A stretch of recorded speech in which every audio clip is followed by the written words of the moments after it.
Bienvenue sur notre canal d'information. Le Caucase du Nord est en ébullition transformé en un point d'éclair stratégique. Cette région clé est le théâtre d'une escalade militaire d'une intensité sans précédent depuis près de 15 ans. Une activité russe d'une ampleur exceptionnelle y est observée bien au-delà des cadres d'exercice habituels. Elle implique des redéploiements massifs de troupes ainsi qu'une mobilisation forcée des citoyens. Quels sont les faits exacts derrière cette poussée de tension et quelles en seront les conséquences pour la stabilité géopolitique globale, les marchés financiers co-mondiaux et votre portefeuille? Nous décryptons l'ampleur et les ramifications de cette situation explosive. Les enjeux sont colossaux et pèsent sur l'équilibre mondial, vous affectant directement. Une déstabilisation majeure dans cette zone, qui est un carrefour énergétique vital pour le transit d'hydrocarbures vers l'Europe, pourrait déclencher une onde de choc planétaire. Elle menacerait gravement les approvisionnements en pétrole et en gaz, ce qui se traduirait par une flambée de vos factures d'énergie. Vos déplacements, personnels ou professionnels, pourraient être sérieusement perturbés par les restrictions de transport.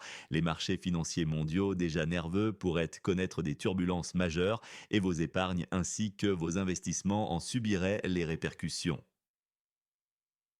Plus grave, la mobilisation forcée impacte des milliers de familles, remettant en question la sécurité, la liberté et l'avenir de la région. Comprendre ces développements est essentiel pour anticiper les risques.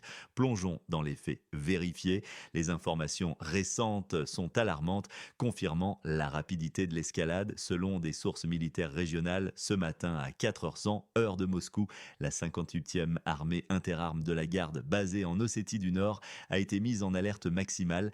Elle a reçu l'ordre de redéployer d'importants contingents militaires à grande vitesse vers les frontières avec la Géorgie et l'Azerbaïdjan. Ce mouvement stratégique indique une intensification sans précédent des opérations. Parallèlement, la base militaire 492e de Mozdok a été pleinement activée. Elle a commencé la formation accélérée de groupes tactiques de bataillons supplémentaires, augmentant considérablement la puissance de feu. Les premiers échelons de ces troupes sont en cours de formation et d'embarquement rapide dans les gares de Vladikavkaz et Mozdok, soulignant l'urgence de la situation. Des témoignages visuels renforcent ces rapports. Des témoins oculaires rapportent avoir observé des colonnes de véhicules blindés se déplaçant massivement vers le sud, le long de l'autoroute fédérale. Cette observation, confirmée par de multiples sources locales, suggère une manœuvre logistique et militaire d'envergure exceptionnelle. L'impact sur la vie civile est déjà tangible. Le trafic ferroviaire civil reliant Rostov-sur-le-Don à Makhatchkala a été totalement suspendu. Le service a été officiellement basculé en mode temps de guerre, une mesure qui souligne la gravité de la situation actuelle. L'escalade ne s'arrête pas au mouvement de troupes, bien des mesures de mobilisation extraordinaires ont été activées avec rapidité par les commissions de conscription dans toutes les républiques du Caucase du Nord, Daghestan, Tchétchénie, Ingouchie et Kabardino-Balkarie. Les quotas de conscription ont été triplés par rapport aux chiffres initialement prévus, signalant une demande massive en effectifs militaires. Pour gérer cet afflux, des points de collecte supplémentaires ont été rapidement établis dans les centres républicains. Les conséquences de cette mobilisation forcée sont déjà visiblement ressenties dans les villes.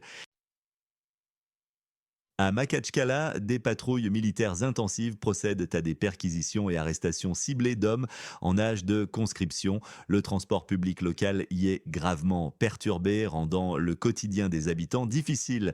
À Grozny, le gouvernement a tenu une réunion d'urgence. Ramzan Kadyrov a publiquement affirmé la pleine préparation des unités tchétchènes à entreprendre toute mission de sécurité régionale. Cette déclaration a été interprétée comme un appel clair à la mobilisation générale des forces locales. En conséquence, les forces de sécurité tchétchènes sont en état d'alerte maximale. Pour coordonner cette vaste opération, des officiers du district militaire du Caucase du Nord ont été dépêchés en Tchétchénie pour assurer une coordination parfaite entre les formations locales et les troupes fédérales. Des unités d'élite, notamment des forces spéciales du GRU, du FSB et de la Rosgvardia, ont été repérées à proximité des frontières géorgiennes et azerbaïdjanaises, une présence qui souligne la nature sensible de l'opération en cours. Un groupement militaire unifié d'une puissance considérable a été constitué. Il rassemble des forces terrestres, des troupes aéroportées, l'infanterie de marine de la flottille de la Caspienne, ainsi que des unités de forces spéciales. Ce groupement est placé sous le commandement d'un lieutenant général expérimenté dont le quartier général a été établi à Vladikavkaz. Ces déploiements et mobilisations massives, orchestrées avec précision, soulignent une préparation minutieuse, laissant peu de place au doute sur les intentions russes. Face à cette situation tendue, le récit des événements diverge radicalement. Les autorités russes, par la voix de leurs médias d'État, décrivent la situation comme de simples exercices militaires planifiés, une routine défensive visant à renforcer la capacité de défense du pays face à des menaces externes. Cette version officielle est fortement contredite par les médias occidentaux de référence. Des chaînes comme CNN et la BBC rapportent une escalade militaire sans précédent et EO affirme qu'il s'agit d'une préparation active à une nouvelle agression dans la région. La discorde des récits est profonde. Des analystes militaires indépendants et historiens apportent un éclairage crucial. Ils notent une similitude tactique et logistique frappante avec les préludes du conflit de 2008 en Géorgie. Les schémas de déploiement, la rapidité de la mobilisation et les zones d'opération stratégiques rappellent les événements qui ont conduit à ce conflit majeur. Ce parallèle historique ajoute au sentiment d'urgence et à l'inquiétude internationale. La guerre de l'information bat son plein, rendant la distinction entre faits avérés et propagande plus complexe que jamais. Les conséquences directes de cette escalade sont déjà palpables dans la région et impacteront potentiellement chacun d'entre vous. Économiquement, le secteur agricole est durement touché. De nombreuses entreprises agricoles font face à une grave pénurie de travailleurs due à la mobilisation massive. La récolte à venir, vitale pour l'approvisionnement, est sérieusement menacée, ce qui pourrait avoir des répercussions sur les prix des produits alimentaires. L'impact s'étend à l'industrie lourde, les raffineries de pétrole de Tuapse et Krasnodar, ainsi que les usines de machines en Ossétie du Nord et Kabardino-Balkarie ont dû réduire significativement leur production. Le secteur des transports est en grande difficulté, créant un goulot d'étranglement logistique. Une proportion importante des chauffeurs de poids lourds a été mobilisée, perturbant gravement les chaînes logistiques vitales, affectant l'acheminement des biens essentiels. Cette perturbation est déjà visible sur les prix à la consommation. Ces derniers jours, les prix des denrées alimentaires et des produits de première nécessité ont augmenté de 15 à 20 dans la région. Les voyages et la libre circulation sont également profondément affectés. Les aéroports régionaux clés de Minvodi, Makhatchkala et Grozny ont mis en place des mesures de sécurité renforcées, entraînant retard et annulation de vols. Sur les routes, la liberté de mouvement est entravée. Des postes de contrôle mobiles stricts ont été érigés sur les principales routes fédérales. Leur objectif est d'intercepter et d'arrêter les conscrits potentiels tentant de quitter la zone. Sur les marchés financiers internationaux, la nervosité est à son comble. Le rouble s'affaiblit, atteignant des plus bas historiques, signe d'incertitude économique et de fuite des capitaux. Les prix du pétrole et du gaz connaissent une hausse significative sur les marchés mondiaux. Cette augmentation est alimentée par la crainte de perturbations majeures des approvisionnements énergétiques transitant par le Caucase. Cette région est une zone géostratégique pour le transport des hydrocarbures de la Caspienne vers l'Europe via des infrastructures vitales comme l'oléoduc Bakou-Batumi et le gazoduc Bakou-Tbilissi-Erzurum. Toute interruption prolongée aurait un impact global désastreux sur les marchés de l'énergie. L'incertitude se propage à d'autres secteurs. Les compagnies d'assurance ont réagi en augmentant drastiquement leurs tarifs pour les risques liés à la région ou en cessant de couvrir ces risques, signe d'une défiance accrue. Dans le domaine technologique, les entreprises ont renforcé leur cybersécurité, anticipant d'éventuelles attaques. Les plateformes bancaires sont passées en mode temps de guerre et les banques renforcent leurs réserves de liquidités, se préparant à une période d'instabilité prolongée. La vie quotidienne des citoyens est profondément bouleversée, la vie culturelle et sportive est pratiquement à l'arrêt, tous les événements ayant été annulés. Les écoles et universités sont impactées, avec des perturbations majeures dans l'enseignement menaçant l'éducation. La situation est grave et la question n'est plus si cela vous affectera, mais quand et comment. Les ondes de choc de cette crise se feront sentir bien au-delà de la région du Caucase. Nous avons détaillé l'ampleur de cette mobilisation sans précédent et ses conséquences sur la vie des populations locales. Cette tension inédite qui fait écho aux opérations militaires en cours dans un pays de l'Est européen soulève une question fondamentale. S'agit-il d'un prélude à une extension majeure des hostilités? Le monde entier retient son souffle.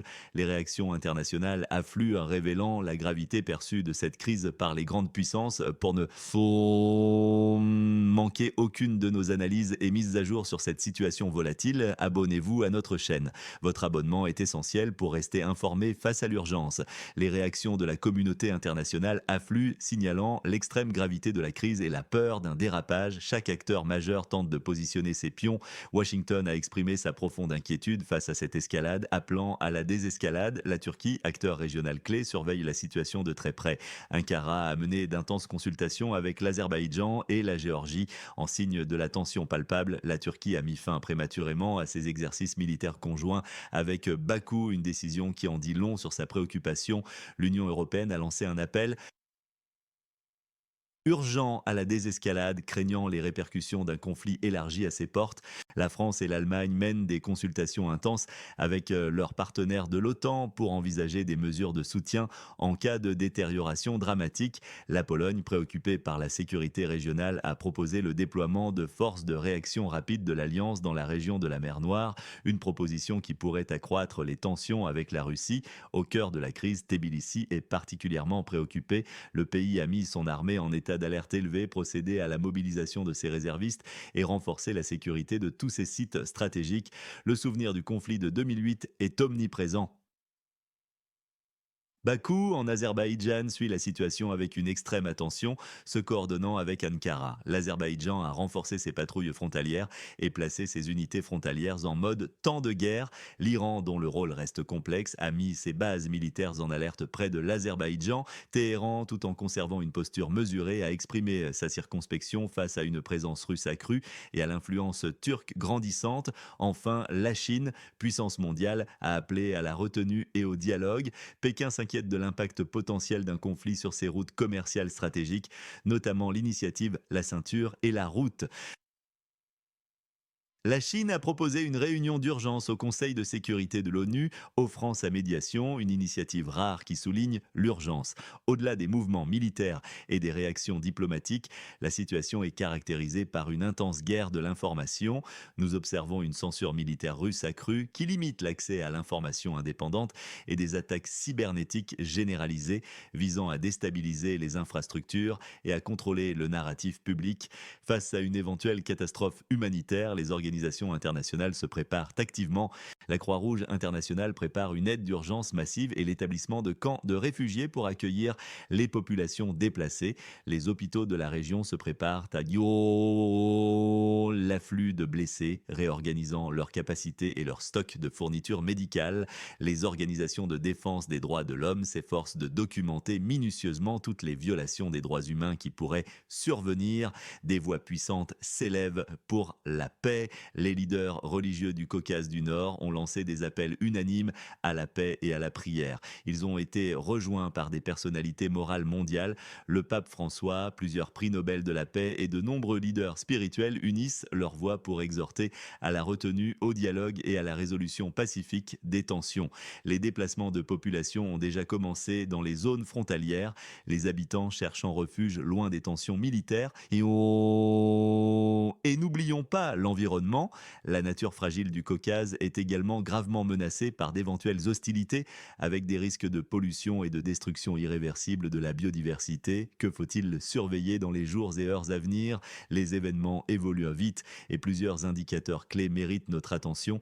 Des sources diplomatiques crédibles évoquent l'existence de consultations secrètes en cours. Ces discussions de haut niveau impliquent la Russie, les pays du Caucase du Sud et des médiateurs internationaux, tous cherchant à prévenir une escalade incontrôlée. Leur issue sera déterminante. Parallèlement, les analyses d'images satellites suggèrent que la préparation de cette vaste opération militaire n'est pas une réaction soudaine. Au contraire, elle aurait commencé des semaines, voire des mois à l'avance, indiquant une planification méthodique et une intention préétablie. Cette information, si confirmée, changerait radicalement la perception internationale sur les marchés financiers. L'évolution des prix du pétrole et du gaz ainsi que le cours du rouble seront des indicateurs économiques clés de la perception de cette crise. Une nouvelle flambée des prix signalerait une inquiétude accrue. Enfin, rester informé des annonces officielles des gouvernements et des organisations internationales ainsi que de tout mouvement diplomatique visible. Ces éléments nous aideront à comprendre si la désescalade est encore possible ou si la région s'enfonce dans la confrontation.